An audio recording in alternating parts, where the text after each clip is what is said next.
Boa noite, irmãos. Vamos abrir a palavra do Senhor, do Evangelho de João, capítulo 3.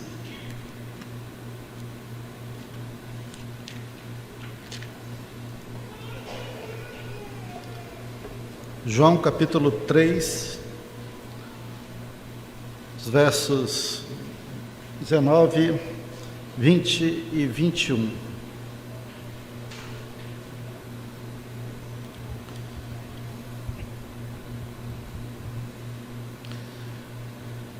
Nós temos estudado nessas últimas semanas, de forma intercalada com o pastor Raimundo, a essência do julgamento.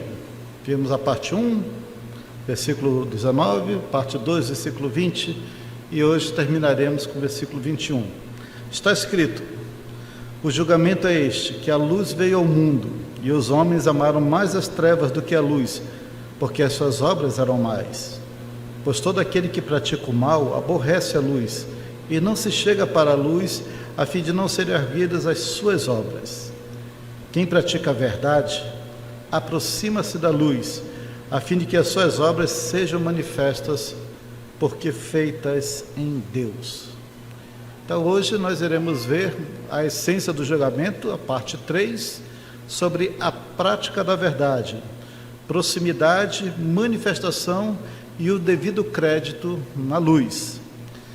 Meus irmãos, você que está também em casa nos assistindo, nós vimos nos estudos anteriores que o julgamento que paira sobre a humanidade derivou de uma só ofensa, e cuja essência se dá no fato de a humanidade amar as trevas do pecado em que se encontra desde a sua queda. E não só isso, amou essas trevas mesmo com a vinda da luz ao mundo, o Senhor Jesus. E por que a humanidade procedeu dessa maneira? Porque as suas obras eram mais. Essa é a acusação condenatória que é corroborada pelo ódio à luz pelos que praticam o mal, né? Não só praticam o mal, eles têm desprezo pelo anúncio da verdade e têm medo de serem expostas às suas más obras.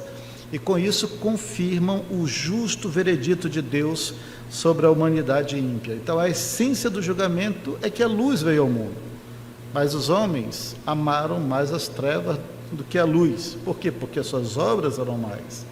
E não só eram mais, eles simplesmente se afastaram da luz de Deus, para que as suas obras não fossem arguidas.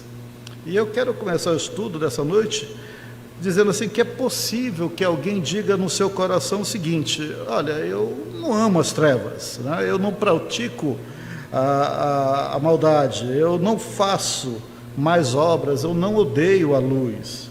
E ele pode dizer assim: por que eu serei julgado?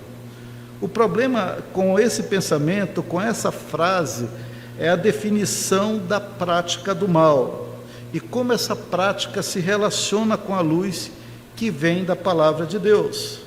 Nós já vimos aqui em pregações anteriores que no sentido mais amplo, a prática do mal, as más obras, significa praticar ou cometer ações cujos efeitos são inúteis, são sem proveitos, são inconvenientes, são passíveis de reprovação tanto ética quanto moral, são coisas impuras, e que essa prática do mal é universalmente disseminada na humanidade. A palavra de Deus diz lá em Gênesis 6:5 que é continuamente mal todo o desígnio do coração do homem. Então, dessa maneira, quem procede na prática do mal nesse sentido, meus irmãos, normalmente busca evitar que as suas ações venham a público, que sejam expostas, que sejam escancaradas. Estamos já agora no versículo 20, né? Então, essa pessoa, ela age dessa maneira por quê? Porque ela sabe que as suas atitudes são passíveis de reprovação, porque expõe a perfídia do seu coração. Nós, seres humanos, queremos ficar bem na fita. Nós queremos permanecer com as nossas máscaras, usando um termo agora tão difundido nesse momento de pandemia. Agora é a hora, não é a época para falar de máscaras. Qualquer coisa que mostre a podridão dos nossos corações e a inconveniência das nossas ações é rejeitada naturalmente pelo ser humano. E a palavra é muito clara. O que a palavra diz? O que pratica o mal aborrece a luz. Numa outra palavra, o que pratica o mal odeia a luz. Não quer se aproximar da luz, para quê? Para que as suas obras não sejam conhecidas, não sejam identificadas, não sejam reprovadas, não sejam julgadas. E, no entanto, mesmo sendo que essa verdade claramente conhecida na vida de todos nós procedemos dessa maneira, nós procedemos errado, é possível ainda que alguém considere o seu coração como imune a isso. Alguém pode se considerar fora do alcance do julgamento de Deus e continue a dizer no seu coração o seguinte: eu não amo as trevas, eu não pratico maldades, eu não faço mais obras, eu não odeio a luz. Como é que eu posso estar julgado? E as coisas boas que eu faço, será que não contam? Que julgamento é esse? Que Deus é esse? E aqui, meus irmãos, nós temos um ponto a se pensar, né? Pois muitos podem considerar esse argumento último aqui como válido, como uma forma de insinuar que Deus é meio injusto, porque Deus não está considerando as boas obras que nós fazemos, né?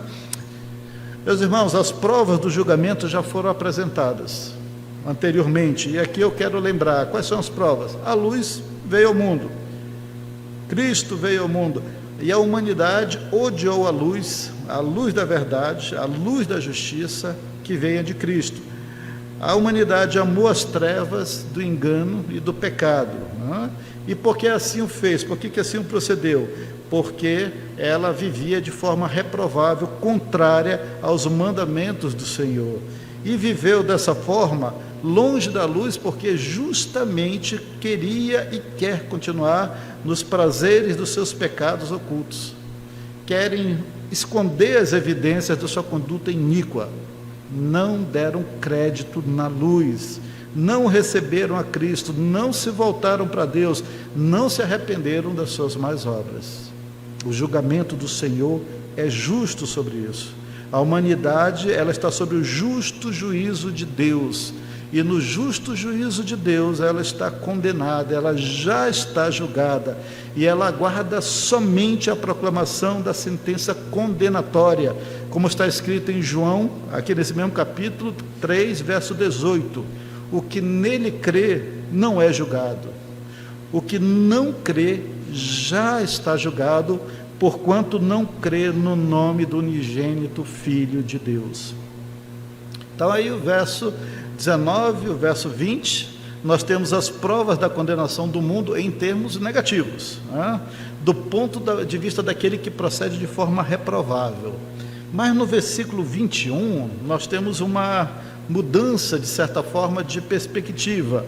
Nós veremos que essa justa e verdadeira condenação que paira sobre a humanidade também pode ser confirmada em termos contrastantes com aquele que vive na presença da luz, daquele que pratica a verdade. Ou seja, hoje nós vamos ver a mesma história do ponto de vista positivo, né? Do ponto de vista positivo. Quem pratica a verdade aproxima-se da luz, versículo 21, a fim de que as suas obras sejam manifestas, porque feitas em Deus. Então é possível agora verificar o argumento daqueles que consideram a condenação de Deus injusta, se de fato procede, né? Porque se alguém diz que é injusto o juízo de Deus, eu imagino que essa pessoa que diz assim, eu acho que isso é injusto, ela deve apresentar um comportamento que é contrário ao verso 19, né? Porque o verso 20 é o contrário do verso 19, quem pratica a verdade aproxima-se da luz, quem não pratica a verdade, na verdade, se afasta da luz. Quem pratica a verdade aproxima-se da luz, a fim de que suas obras sejam manifestas. Mas quem não pratica a verdade, ele foge da luz para que as suas obras não sejam conhecidas, não sejam arguidas. Então, nessa noite, nós vamos ver essa afirmação do ponto de vista positivo. Então, se no verso 18 é declarado o crime, e no verso 19 é escancarado o procedimento iníquo, a maneira iníqua que o ímpio vive, no verso 20 é deixado claro qual deveria ser o procedimento correto e justo daquele que está sob julgamento. E nesse contraste, meus irmãos, do versículo 19 e 20 com o 21, a humanidade é duplamente condenada, tanto por permanecer no erro, como por não agir quanto deveria. Então a condenação é justa. E aqui no verso 21 há 3 características daqueles que andam na luz, que eu gostaria de rapidamente explanar. Vamos começar com a primeira característica, que é a primeira parte do versículo. Qual é a primeira característica? A consequência daquele que pratica a verdade, da prática da verdade. Busca estar na presença da luz. Essa é a consequência da prática da verdade. Como é que começa o versículo 20? Quem pratica a verdade aproxima-se da luz. Em contraste com quem vive na prática do pecado, o que pratica a verdade, ele busca aproximar-se da luz. Meus irmãos, essa é uma característica fundamental do crente piedoso. Quem está na luz da palavra de Deus não busca as trevas, não se deleita nas trevas. Quem está na luz não comunga com as trevas, antes se distancia delas. Quem está na prática da verdade busca maior proximidade, maior intimidade com o Senhor seu Deus. Essa é uma característica fundamental. Quem pratica a verdade aproxima-se da luz. E aqui convém explicar, ressaltar que quem pratica a verdade, nesse contexto do versículo 21, já se encontra na luz do Senhor. Por quê? Porque pratica a verdade. E como está escrito em Efésios 5, 8 a 10, essas pessoas já foram alcançadas pela graça do Senhor. Em Efésios 5, 8 a 10 está escrito assim: pois outrora eres trevas, porém agora sois luz no Senhor. Andai como filhos da luz. Por quê? Porque o fruto da luz consiste em toda bondade, e justiça e verdade, provando sempre o que é agradável ao Senhor. Então, quem busca a verdade, quem pratica a verdade, já está vivendo na luz do Senhor. Se aproxima cada vez mais. E claro, por esse versículo é impossível para aqueles que não foram alcançados pela graça de Deus viver na prática da verdade. Então, o julgamento do Senhor não é injusto. E eu quero ressaltar mais uma vez: quem já está na luz, busca ainda mais luz. O que isso quer dizer, meus irmãos?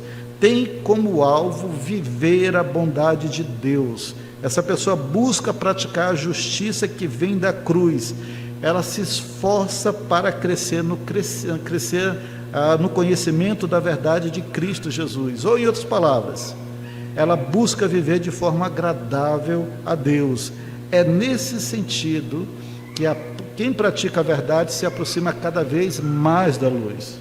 E aí nós temos quase um ciclo virtuoso, mais ou menos assim: quem está na luz pratica a verdade, e ao praticar a verdade se aproxima cada vez mais da luz, e portanto tem mais luz, está imerso em luz, e busca cada vez mais a prática da verdade. É como diz lá em Provérbios, um versículo muito bonito sobre o justo, diz assim: mas a vereda dos justos, em Provérbio 4,18, mas a vereda dos justos é como a luz da aurora, que vai brilhando mais e mais até ser dia perfeito. Essa é a vereda dos justos. Começa de manhã com pouca luz ali ao ser encontrado pela graça de Cristo, e ele vai crescendo e vai tendo mais luz até chegar ao meio-dia, com o dia perfeito, com muita luz. Essa é a vereda dos justos. Mas se você estiver nas trevas e não na luz, o próprio Senhor Jesus diz algo sobre essa pessoa. Lá em Mateus 6, 23b diz assim: portanto, caso a luz que em ti sejam trevas, que grandes trevas serão. É o contrário daquele que vive na luz. Mas, meus irmãos, ainda pode ser que alguém esteja se perguntando: como assim, né? O que quer dizer exatamente se aproximar da luz? Como assim, eu tenho que ficar num lugar iluminado? A luz aqui que nós estamos falando se refere ao próprio Cristo, como diz em João 1,9, a saber, a verdadeira luz que vinda ao mundo ilumina todo homem. Então, buscar a luz, estar na luz, é se aproximar, é estar na presença do próprio Cristo Jesus. Por como? Por meio do quê? Por meio da sua palavra. Então, nesse sentido, o cristão piedoso, ele manifesta, e se ele é um cristão verdadeiro, ele manifesta um desejo crescente pela luz do Senhor, pela luz da sua palavra. Ele quer ser iluminado, ele quer que o seu caminho seja iluminado. Essa é uma característica básica do cristão, aquele que foi alcançado pela graça. Ele quer viver na luz, ele quer ter os seus caminhos aclarados, aplanados também. O salmista, escrevendo sobre o desejo de ter cada vez mais luz, ele diz no Salmo 119, 105, aquele versículo belíssimo, que todos nós conhecemos: lâmpada para os meus pés é a tua palavra, e luz para os meus caminhos. Esse é o desejo do salmista. Ele quer ter o que? Lâmpada para andar de maneira segura na escuridão. Lâmpada para os meus pés é a tua palavra, as escrituras, ela é luz para os meus caminhos. Então, é desejo dos filhos da luz andar na verdade. Para quê? Para que os seus passos sejam sempre guiados em direção ao Senhor seu Deus, o Deus que é a sua alegria. E aqui, abram Salmo 43, 3 e 4, o salmista suplica, e esse versículo é belíssimo. O que o salmista ele pede ao Senhor? Ele pede: envia a tua luz e a tua verdade. Para quê? Para que me guiem e me levem ao teu santo monte e aos teus tabernáculos. Então irei ao altar de Deus que é a minha grande alegria. Ao som da harpa eu te louvarei, ó Deus, Deus meu. Essa é a súplica, meus irmãos, de quem está vivendo na luz. Esse é um pedido glorioso: envia a tua luz e a tua verdade. Você tem orado desta maneira? Você tem sentido necessidade de maior luz da parte de Deus, maior iluminação que vem das Escrituras? Peça: Senhor, envia a tua luz e a tua verdade, para que me guiem e me levem ao teu santo monte, à tua presença. Meu amigo, você que me escuta nesse momento aqui na igreja, aí na sua casa, não se pode conceber um cristão que não se aproxima cada vez mais da luz no decorrer da sua caminhada cristã. É inconcebível. Se essa pessoa consegue viver dessa forma, sem se aproximar cada vez mais da luz, ou é porque algo está profundamente errado em sua vida de santidade, algum pecado que está cometendo, alguma coisa que está ocultando, ou é possível que talvez nunca tenha se chegado à luz. É possível que ainda viva nas trevas do engano e do pecado. Examinai-vos a vós mesmos, é a exortação das Escrituras lá em 2 Coríntios. E dito isso, é conveniente perguntar o que seria praticar a verdade. Aproximar-se da luz, ok, o que é aproximar-se da verdade, ok, mas o que é praticar a verdade nesse contexto? Claramente aqui é uma figura de contraste com o indivíduo que pratica o mal no verso 20. O que é a prática do mal no sentido mais amplo?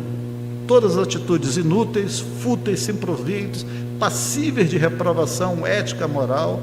E praticar a verdade é fazer o inverso disso daqui, é fazer o que é certo, o que é verdadeiro, o que é contrário ao engano, o que é destituído de dolo, que é conveniente, que é aceitável à vista de todos os homens, que é agradável na presença de Deus. Então, dessa maneira, vai muito, muito além da simples prática de uma verdade, vamos dizer, filosófica, né? Ou de fazer uma boa ação ali para o seu vizinho, ou dar provas de ser um cidadão civilizado, provas de civilidade. Tem gente que diz assim: eu não mato, não roubo, né? Eu não faço nada, eu ajudo o meu vizinho, eu faço boas obras, por que eu deverei ser condenado? Mas a prática da verdade inclui tudo isso que eu falei, tudo aquilo que de fato é agradável na presença de Deus. Todos, crentes ou não crentes, são exortados a exercer um bom convívio com seu próximo, né? São exortados a viver de maneira, vamos dizer, pacífica com aqueles que estão ao seu redor, serem bons cidadãos é para todos nós. Mas a prática da verdade vai muito além, ela é a observância de tudo o que está de acordo com a vontade de Deus revelada nas Escrituras. É essa prática da verdade, cuja a não observação que pesa lá nas acusações do julgamento de Deus.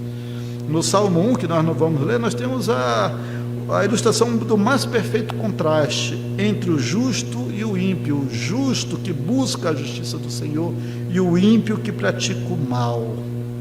A prática da verdade, meus irmãos, ela também pode ser percebida no conselho que Paulo deu a Timóteo, para que Timóteo permanecesse naquilo em que for ensinado desde a infância, a fim de que se tornasse um homem maduro, um homem habilitado para toda boa obra, ou seja, para a prática da verdade, como está escrito em 2 Timóteo 3, versos 14 ao verso 17. Na sua casa, se você puder, abra a palavra de Deus ali, eu acho que está aqui sendo transmitido também. Tu, porém, permanece naquilo que aprendeste, de que foste inteirado, sabendo de quem o aprendeste, e que desde a infância sabes as sagradas letras que podem tornar-te sábio para a salvação pela fé em Cristo Jesus. Toda a Escritura é inspirada por Deus e útil para o ensino, para a repreensão, para a correção, para a educação na justiça, a fim de que o homem de Deus, vejam bem, o homem de Deus seja perfeito, maduro e perfeitamente habilitado para toda boa obra, para a prática da verdade. Nós temos que buscar a iluminação que vem das Escrituras, permanecer em seus ensinos, crescer cada vez mais, a ponto de estar preparado para toda boa obra. Essa é a consequência de quem pratica a verdade, de quem vive na verdade, de quem se aproxima da luz. Por quê? Porque quem pratica a verdade aproxima-se da luz. Então essa é a nossa primeira aplicação. Vamos para o segundo ponto. Qual é o segundo ponto? O desejo daquele que pratica a verdade. Qual é o desejo daquele que pratica a verdade? É que as suas obras sejam iluminadas e manifestas. Se o versículo diz assim, quem pratica a verdade aproxima-se da luz, que nós acabamos de ver, a segunda parte diz assim, a fim de que as suas obras sejam manifestas.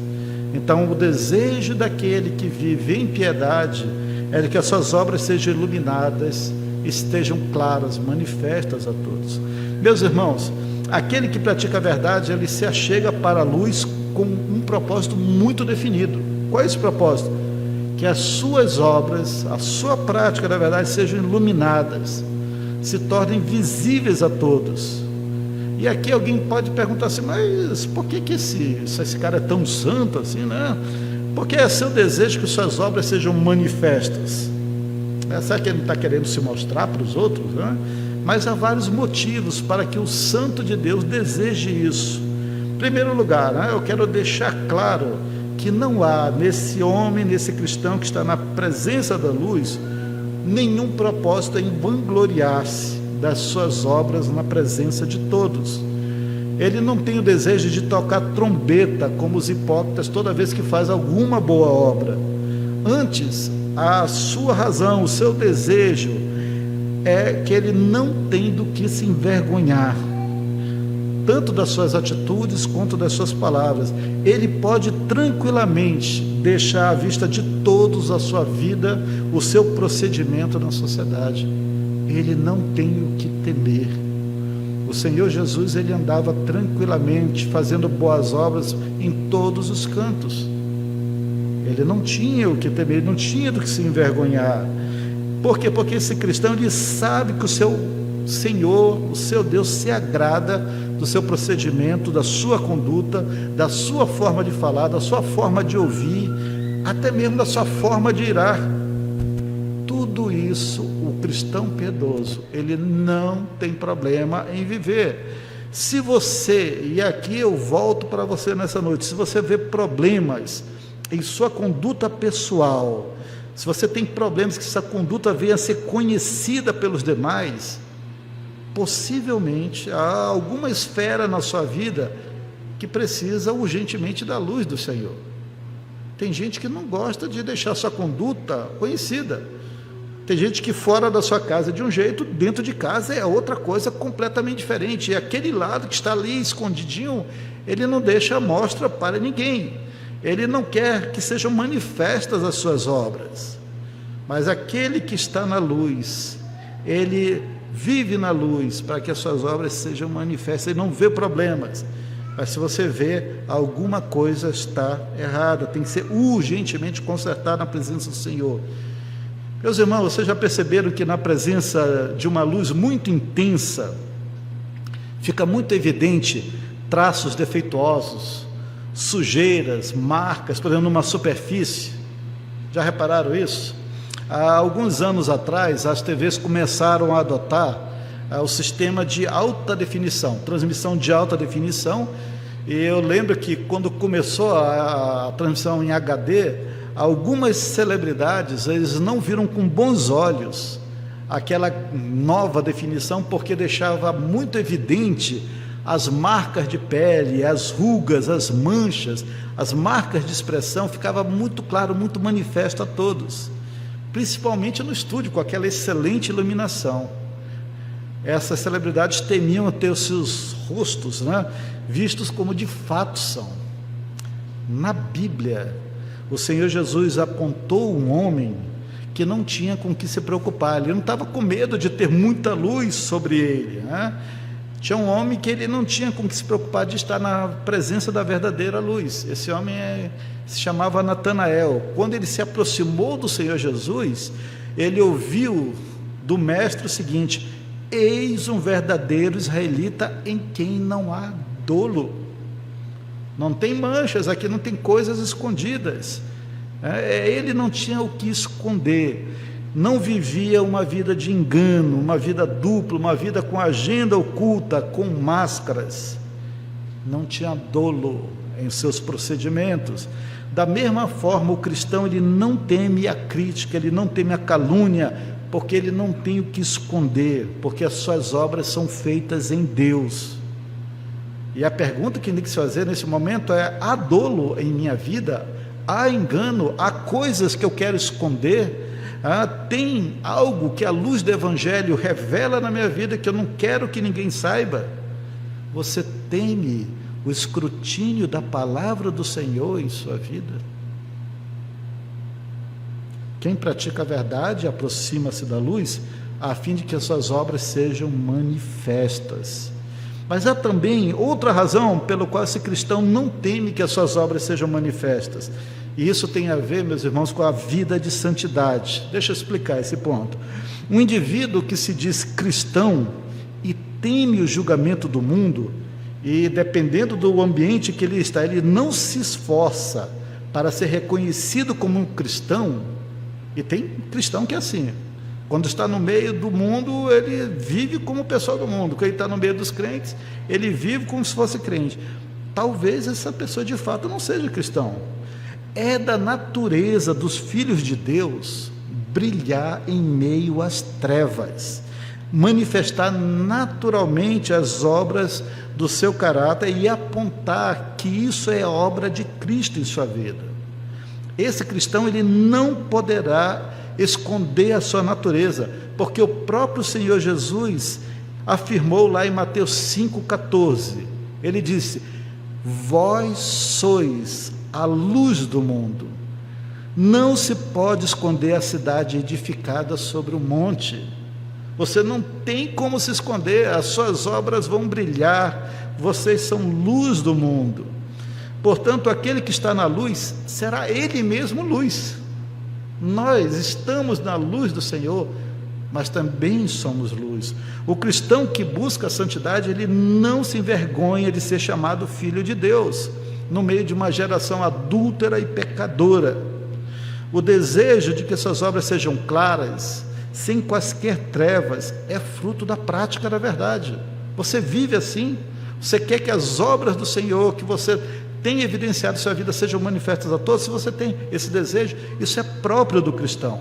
O profundo desejo do cristão é que os olhos do seu entendimento em termos das Escrituras, sejam cada vez mais iluminados. É também o seu desejo ter os olhos desvendados para contemplar as maravilhas da lei do Senhor.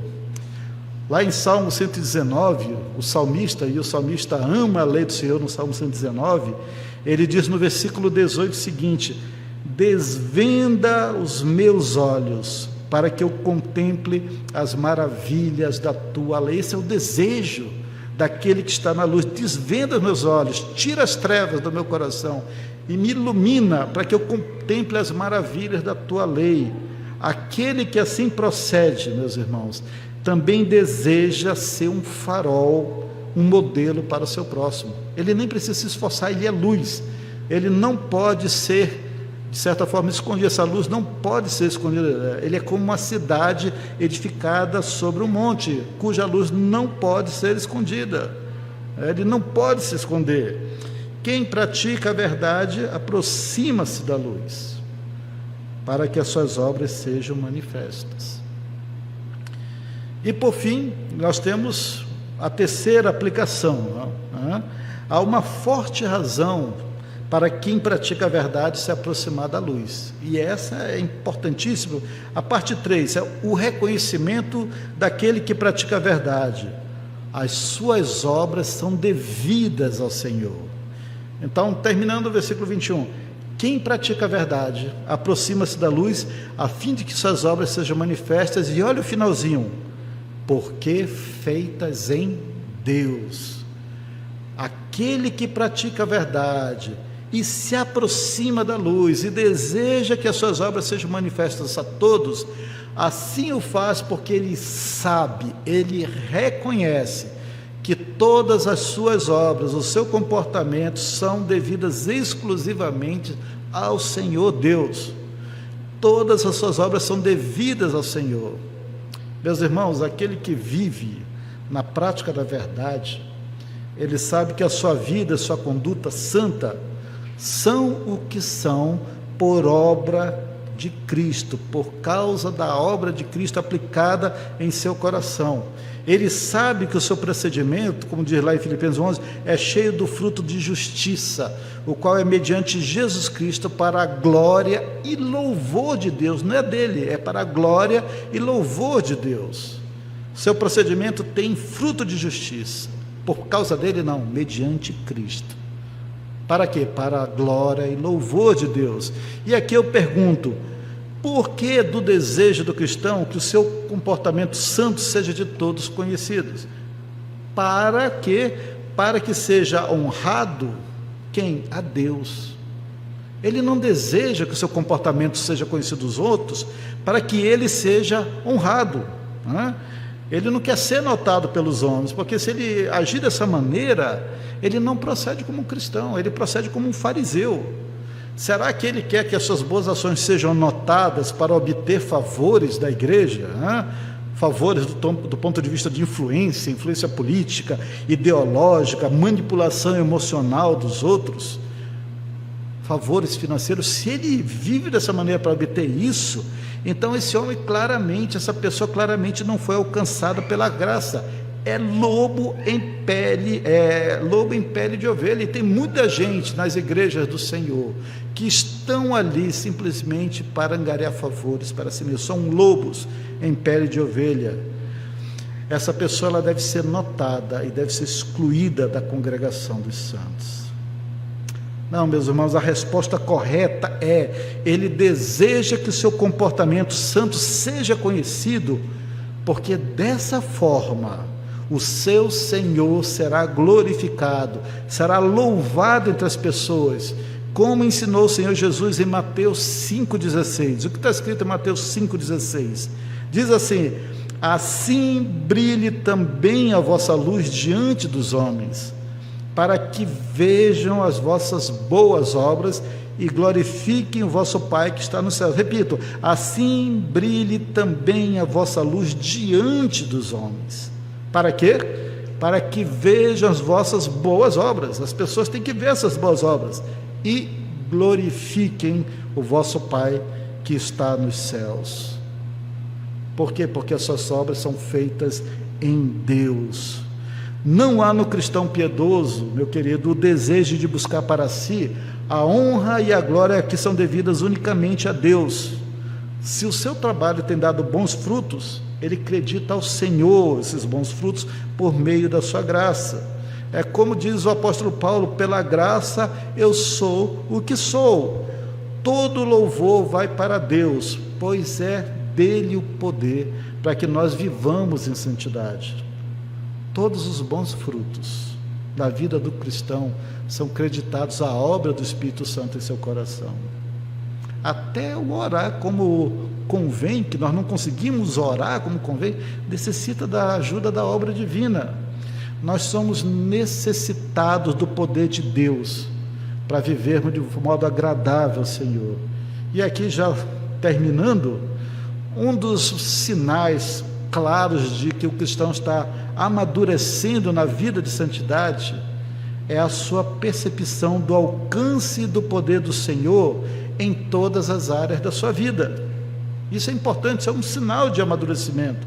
Se no início da vida cristã é muito comum acharmos que o sucesso de uma vida de santidade se deve exclusivamente aos nossos esforços, ou em alguma medida aos nossos esforços, conforme nós vamos crescendo na graça, nós vamos entendendo que o Senhor é aquele que realiza em nós tanto querer como o realizar, segundo a sua boa vontade. O profeta Isaías, ele exclama com convicção essa verdade em capítulo 26, versículo 12. Ele diz assim: Senhor, concede-nos a paz, porque todas as nossas obras tu a fazes por nós. Esse é um sinal de crescimento na vida do cristão, porque ele pratica a verdade, ele quer que essa verdade, essa prática da verdade seja manifesta, porque elas são devidas a Deus. Feliz é aquele que tem em seu coração essa verdade inabalável, que se deixa ser conhecido pelos demais, para que as suas obras sejam vistas, porque são feitas em Deus, para que o Senhor Deus seja glorificado. E eu quero terminar essa parte perguntando: a tua conduta tem espelhado o poder de Deus agindo na sua vida, no seu coração? Será que você pode mostrar os frutos desse poder a todos, sabendo que é o Senhor que vai ser honrado quando as pessoas olharem a sua conduta santa e cheia de temor? Tem frutos para mostrar? Isso é necessário. Se você vive na luz, se você pratica a verdade, você se aproxima da luz, porque você quer que as suas obras sejam manifestas, porque são feitas em Deus. E concluindo, meus irmãos, a nossa mensagem: todo aquele que pratica a verdade já nasceu de novo e busca cada vez maior iluminação do Senhor. Suas obras, ele não precisa se esforçar para isso, são naturalmente manifestas. Ele não tem que tocar trombeta, as pessoas veem a obra de Deus agindo na sua conduta, no seu coração. E dessa forma o cristão, ele não tem o julgamento do Senhor, ele não está nas trevas do engano, não está nas trevas do pecado, ele está na luz, ele ama a luz, ele odeia as trevas, ele se achega para a luz para que as suas obras sejam manifestas, para que as obras de Deus sejam manifestas na sua vida e na presença de todos, para que o Senhor Deus seja glorificado. Mas o ímpio, ele não se achega à luz, ele não quer que as suas obras sejam conhecidas, sejam arguidas. Meus irmãos, para finalizar, nosso coração não é perfeito na presença de Deus, nenhum de nós tem um coração perfeito na presença de Deus.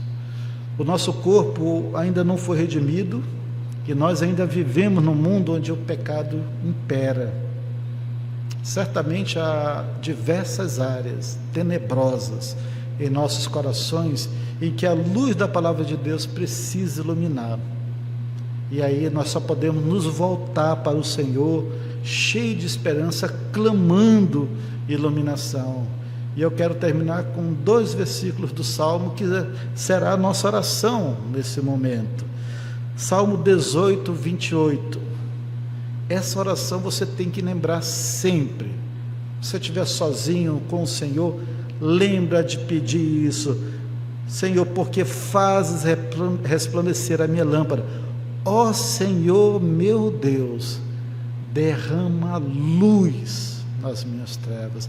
Derrama luz nas minhas trevas, Senhor. Nas trevas do meu coração, ilumina, traz grande luz. E o segundo é o Salmo 43, 3 e 4, que nós já lemos, mas vamos ler de novo. Envia, Senhor, a tua luz e a tua verdade, para que me guiem e me levem ao teu santo monte e aos teus tabernáculos. Então irei ao altar de Deus, do Deus que é a minha grande alegria, e ao som de harpa eu te louvarei, ó Deus, Deus meu. Façamos desses versos a nossa oração, meus irmãos, e vamos orar nesse momento. Abaixem suas frontes e clamemos ao Senhor.